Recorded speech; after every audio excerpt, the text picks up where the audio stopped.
नमस्कार, मी दिव्यास पेजेस वाईब्समध्ये तुम्हा सर्वांचं खूप स्वागत आहे. आज पाहणार आहोत गोल गरगरीत कांदा भजी, अगदी कुरकुरीत आणि आतून एकदम खुसखुशीत सॉफ्ट एकदम. पाहूयात रेसिपीला सुरुवात करूया. सर्वप्रथम इथे बेसनाचं पीठ घेतलेलं आहे 1.5 वाटी इतकं, आणि हळद घालते मी इथे 5 चमचा, आणि चवीनुसार मीठ अर्धा चमचा इतकं मीठ घातलेलं आहे. त्याच्यामध्ये आपल्याला थोडंसं गरजेनुसार पाणी हे करून आपल्याला मिक्स करून ठेवायचं आहे, आणि ओवा घालायचा आहे मी इथे क्रश करून. चव छान लागते ओवामुळे. आणि छान असं मिक्स करून घ्यायचं आहे,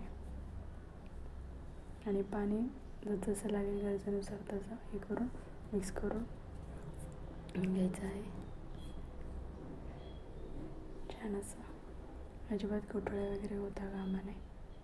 पाहू शकते हातानेच मिक्स करते मी.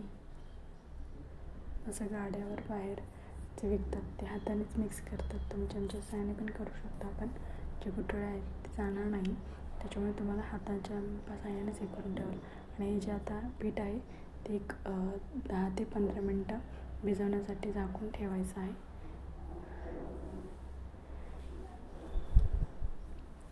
आणि 10 ते 15 मिनटं झाल्यानंतर बारीक चिरलेला कांदा 4 घेतलेले आहेत मी इथे, आणि बारीक चिरलेली कोथिंबीर छान असं घालून मिक्स करून घ्यायचं आहे.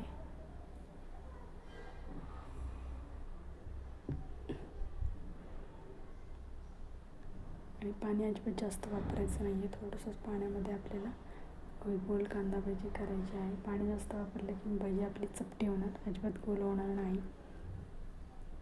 आणि आता लाल तिखट घालते आहे. कांदा लसूण मसाला आहे, तुमच्याकडे लाल मिरची पावडर असेल ते घालू शकता. छान असं एकदम मिक्स करायचं. तुम्हाला हिरवी मिरची आवडत असेल तेही घाला आवर्जून नक्की.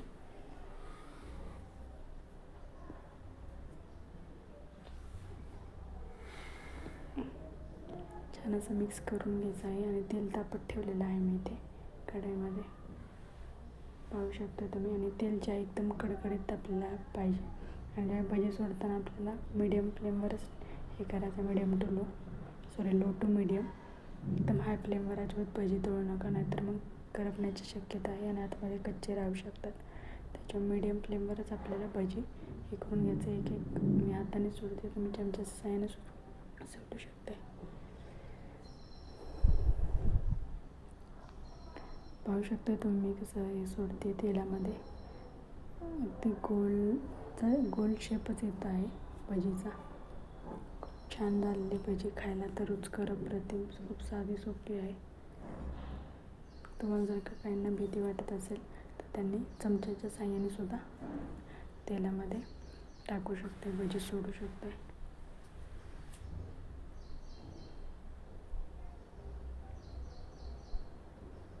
एकदम छोटे छोटे सोडायचे, खूप जास्त मोठी करायची नाही, नाहीतर मग कच्चे राहू शकतात भजी. हां, तुमच्याकडे जर का कढई खूप मोठी असेल तर करू शकता तुम्ही मोठे. आणि तुम्हाला जर का सोडा घालायचा असेल तोही घालू शकता. मी ते सोडा वगैरे काहीच घातलेलं नाही.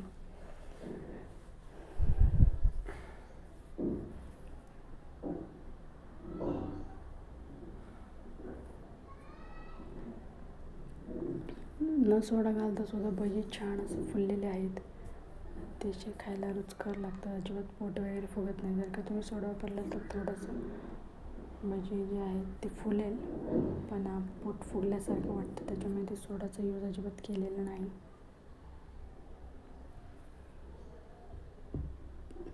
तुम्हाला आवडत असेल घालायला तर घालू शकता, काहीच प्रॉब्लेम नाही.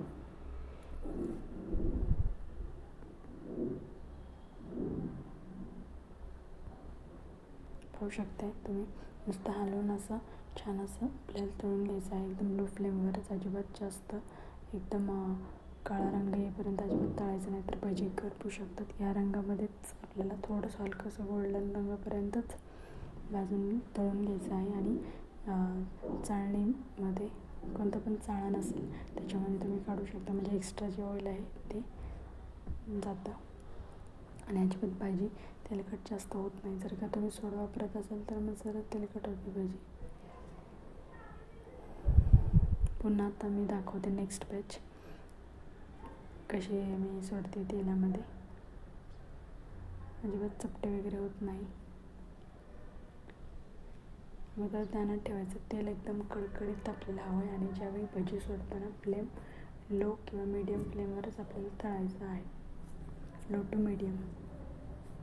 हाय फ्लेमवर अजिबात तळू नका आणि एकदम लो फ्लेमवर पण तळू नका. आता भजी खूप तेलकट होईल, त्याच्यामुळे मीडियम फ्लेमवरच तळू शकते. पाहू शकता किती छान असे भजी तयार होत आहेत, एकदम गोल गरगरीत, खायला तर अप्रतिम.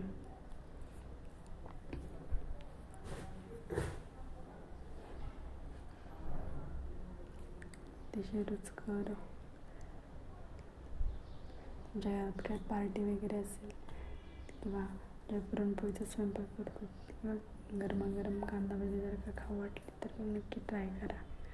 साधी सोपी आहे रेसिपी, अगदी कमी साहित्यात.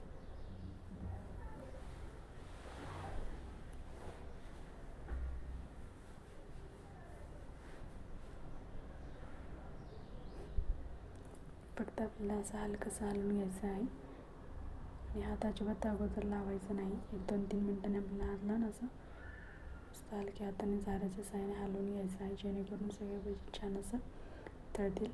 एकही कच्ची राहता कामा नये.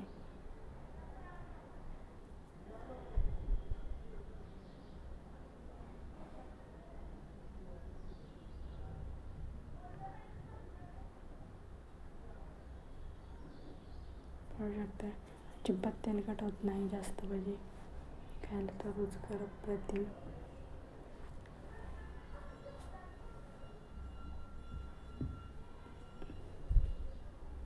पाहू शकता किती छान असे भजी आपले झालेले आहेत, अगदी गोल गरगरीत.